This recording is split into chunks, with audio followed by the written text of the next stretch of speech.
बारगौ MLA Karendra Basumatary सारनि सारधसिम थांगासिनो आं नै गारिया नै बेनिफ्रायनो बै हागजेर मोखांसिम लारि लारि दोनदों। गोबां गोजान गोजाननिफ्रायबो मानसिफोर फैदों मोनसिगोन नै।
मोनसे समनि आफादगिरि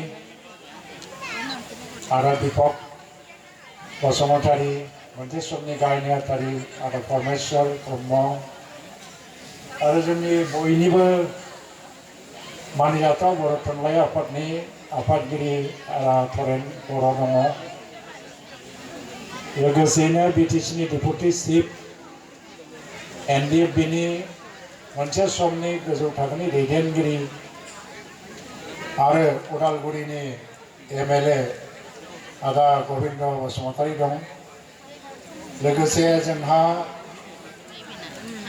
आदा करेन बसुमतारी बड'फा उपेन्द्र ब्रह्म बेजोंनो सासे सान्थ्रि गाहायफोरबादि भगतपारा ओनसोलनि खगेन बसुमतारी मानगोनां आदा बिथां आं बिथांखौ सिनायथि लानो थाखाय खावलायदों। सिनायथि लानो थाखाय खावलायबाय। खगेन बसुमतारी बर' थुनलाइ आफादनि बारग' रां दोनथुमगिरि मानगोनां भजेन चन्द्र बर' सार आं बिथांखौबो सिनायथि लानो थाखाय खावलायबाय आरो गांसे आर'नाइजों बरायनो थाखाय खावलायदों। बेवहायनो नुजाथिनो हानाय जों बयनिबो सिबिजाथाव आसामनि मन्त्रि आरो दुलाराय बर' फरायसा आफादनि नाजानायनि गेजेरजों हारिनि गेजेराव बे खौसेथिजों लोगोसे हाग्रा बंग्रा नुदों जाहाथे बिथांमोननि गेजेराव थांनो हायो आरो बिथांनि साननाय हनाय